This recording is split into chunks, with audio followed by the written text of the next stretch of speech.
What if the world of Jesus was stranger than most people imagine? What if the origins of Satan, demons, cosmic warfare, and even encounters with non-human intelligences did not begin with Christianity, but emerged from a forgotten stream of ancient Judaism?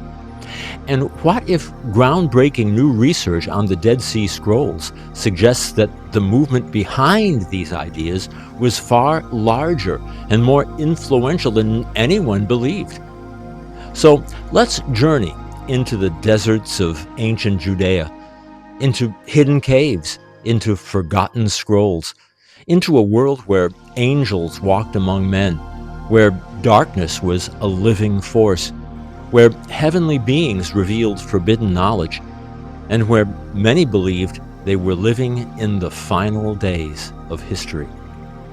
This is the story of Jesus, the Essenes, Satan, and the mysterious universe that stood behind them all. Many people assume that Satan has always occupied center stage in the Bible. Surprisingly, he does not. Open much of the Hebrew Bible, and Satan appears only rarely. In the earliest biblical texts, there is no vast kingdom of demons, no prince of darkness commanding legions, no cosmic empire opposing God. The serpent of Eden is never explicitly called Satan. The Satan who appears in the book of Job functions more like a prosecutor within God's heavenly court than an independent ruler of evil. That's why the best translations of the text simply refer to Satan, Hasatan in Hebrew, as the adversary. One day the divine beings presented themselves before God, and the adversary came along with them. God said to the adversary, "Where have you been?" The adversary answered God, "I have been roaming all over the earth." God said to the adversary, "Have you noticed my servant Job? There is no one like him on earth, a blameless and upright man who fears God and shuns evil." The adversary answered God, "Does Job not have good reason to fear God? You have blessed his efforts so that his possessions spread out in the land. But lay your hand upon all that he has, and he will surely blaspheme you to your face." God replied to the adversary, "See, all that he has is in your power. Only do not lay a hand on him." The adversary departed from God's presence. But something changes, and it changes dramatically. By the centuries immediately before Jesus, the landscape has transformed. Demons seem to be everywhere. Fallen angels enter the story. The world appears trapped in a struggle between light and darkness. Human history itself is portrayed as a battlefield. Where did this come from? The answer lies in a stream of Jewish thought scholars often call Enochic Judaism. It was a movement that viewed evil not merely as human weakness, but as a cosmic catastrophe. Something had gone wrong in the structure of reality itself. This worldview was revolutionary. Instead of asking why people sin, it asked why creation itself appears broken. Instead of focusing solely on human failure, it looked to supernatural rebellion. The problem was larger than humanity. The entire cosmos needed repair. And that idea would profoundly shape the world into which Jesus was born. For nearly 2,000 years, this world remained hidden. Then came one of the greatest archaeological discoveries in history. In 1947, Bedouin shepherds searching for a lost goat stumbled upon caves near the Dead Sea. Inside, were ancient scrolls, hundreds of them. Biblical texts, commentaries, apocalyptic writings, rules for mysterious communities, descriptions of angels and demons, prophecies of an approaching end of days. The discovery stunned the scholarly world. The Dead Sea Scrolls pulled back the curtain on a forgotten Jewish universe that existed alongside the rise of Christianity. For decades, many scholars believed these texts originated from a single isolated settlement known as Qumran. The prevailing theory linked them to the Essenes. The Essenes were described by ancient Jewish writers as a separatist Jewish group devoted to ritual purity, communal living, and apocalyptic expectation. Yet, new research has complicated the story. Recent DNA analysis performed on parchment fragments has revealed something astonishing. Some scrolls appear to have originated from different regions, different animal populations, different locations. The implication is profound. The scrolls may not represent one isolated community.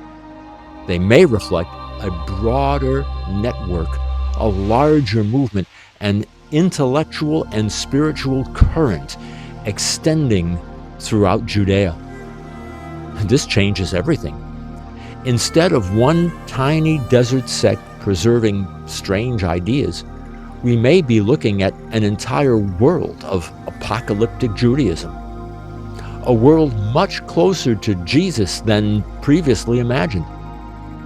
You see, the Dead Sea Scrolls did not merely reveal hidden documents, they revealed a hidden universe, a universe in which angels and demons are as real as kings and priests, where history was moving toward a final confrontation, and where the boundary between heaven and earth seemed thinner than anyone imagined.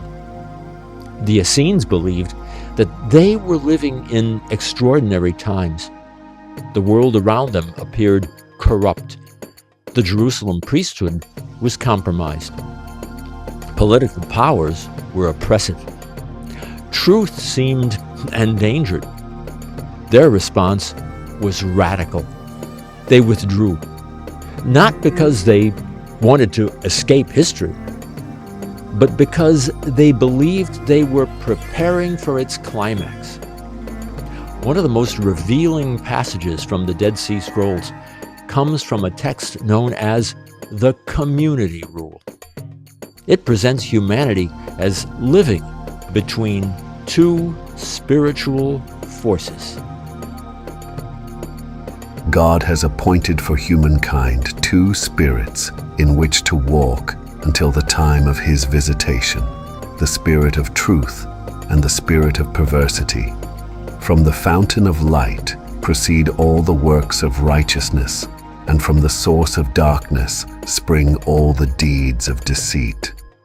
These two spirits contend within the hearts of the children of men, guiding them in their paths. Those who walk in the spirit of truth shall receive wisdom, humility, and peace, and shall stand firm in the day of judgment. But those who follow the spirit of perversity shall stumble in darkness, pursuing falsehood and corruption until the time appointed for their reckoning. Yet the Most High has established a measure for each, and in the end he will destroy all wickedness, cleanse the earth of deceit, and cause truth to shine forever upon those who walk in his ways. One of the most remarkable scrolls discovered among the Dead Sea Scrolls is known as the War Scroll. It describes a future battle between the sons of light and the sons of darkness. The expectation of cosmic conflict wasn't just symbolic. One scroll envisions an actual confrontation between opposing spiritual camps, and it declares, The first attack of the sons of light shall be undertaken against the forces of the sons of darkness. The banners of righteousness shall be raised, and the faithful shall advance with courage, trusting in the power of the Most High. For the battle is not theirs alone, but the battle of God, who has appointed a time to cast down wickedness and establish his truth forever. This wasn't just symbolic. For these communities, cosmic warfare was real. Behind early conflicts stood unseen powers. History possessed both visible and invisible dimensions. Human beings occupied the middle ground. Their choices mattered. Their loyalties mattered. Everything mattered, because everything was connected in a cosmic struggle. One dark figure appears repeatedly: Belial. Belial, a supernatural force associated with deception, corruption, and darkness. Whether Belial should be equated entirely with Satan remains debated, but the resemblance is unmistakable. The world was not morally neutral. The battle had already begun. Now, consider Jesus. Many modern readers focus primarily on his ethical teachings. Love your neighbor, for every person bears the image of God and is worthy of compassion. Forgive your enemies, and do not allow hatred to take root in your heart, for mercy is greater than vengeance. Blessed are the peacemakers, for they heal what is broken and shall be called the children of God. All of these are central. Yet, when we examine the Gospels carefully, another theme emerges. Jesus is constantly confronting evil spirits. Again and again, demons recognize him, even before crowds do. Demons fear him. Demons challenge him. Demons flee from him. Why?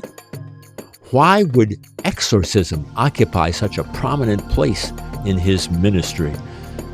The answer becomes clearer when viewed against the backdrop of apocalyptic Judaism. See, Jesus appears within a world already convinced that supernatural evil was active. The kingdom of God was approaching. And if we understand the text in its Hebrew context, it was already here. The powers of darkness were under judgment. The old order was passing away.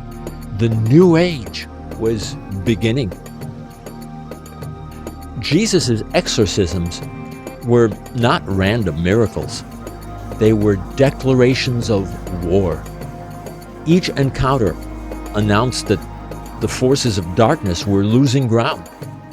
Each exorcism proclaimed that the kingdom was arriving. In this context, Jesus appears not merely as a teacher. He appears as a participant in a cosmic conflict. Against this backdrop, listen to how the earliest gospel describes the reaction of the crowds to Jesus. He commands even the unclean spirits, and they obey him. At his word, the powers that trouble humanity are driven back, and those held captive are set free. The people marveled, for they saw in him an authority unlike any they had ever known. Now we arrive at one of the most fascinating questions. What exactly were the beings described in ancient Jewish visionary traditions? Ancient texts speak of angels, messengers, watchers, heavenly beings, radiant intelligences, entities moving between realms. Modern people often ask a provocative question. Could these accounts represent encounters with what we might today call interdimensional beings? We should be careful. Ancient texts are religious documents. They're not science fiction. Yet, similarities remain intriguing. Across cultures and centuries, people report encounters with luminous entities, beings that communicate knowledge, beings associated with altered states of consciousness, beings connected with visions of other realms. The language changes. The experiences often do not. Ancient Jews described angels. Medieval mystics described heavenly visitors. Shamans described spirit guides. Modern experiencers sometimes describe interdimensional intelligences. Different vocabulary, perhaps similar human experiences. The point is not to claim certainty. The point is just to recognize a really remarkable continuity. Humanity has long reported encounters with realities that seem to exist somehow beyond ordinary perception. The most enduring mystery may not be whether ancient people saw spaceships. The mystery is why human beings across thousands of years, speaking different languages and living in different civilizations, continue to describe encounters with intelligences that seem to exist just beyond the edge of the visible world. Ancient Jews did not view reality as a closed system. The universe was alive. Heaven and earth interacted. Dreams carried meaning. Visions carried meaning. Angels carried meaning. The world possessed depth. Modern society often treats reality as mechanical, predictable, material. Yet ancient people inhabited a more layered cosmos. Their universe was populated by unseen powers, some benevolent, some dangerous, many mysterious. Whether we interpret these experiences spiritually, psychologically, or symbolically, their influence on history can't be denied. Entire civilizations were shaped by them. Religions were born from them. Empires rose and fell under their influence. The language may differ. The questions remain. What is consciousness? What is reality? And are there dimensions of existence that remain hidden from ordinary perception? Why should any of this matter? Because these ancient ideas continue to shape our world. When people speak of Satan, when people discuss angels, when people debate demons, when people imagine apocalypse, when they think about cosmic good and evil, they're often drawing upon concepts forged during this remarkable period of Jewish history. The world of the Dead Sea Scrolls didn't disappear. It survived. It entered Christianity. It influenced mysticism. It shaped Western imagination. And perhaps it still influences the questions we ask about ourselves. Questions about evil, questions about purpose, about destiny, about what lies beyond the visible world. The caves of the Dead Sea preserved more than ancient manuscripts. They preserved evidence of humanity's oldest intuition that reality is larger than it appears, that history is moving toward meaning, and that the visible world may be only a small part of a far greater story. The story begins in a desert with hidden scrolls, forgotten visionaries, and communities waiting for the end of the age.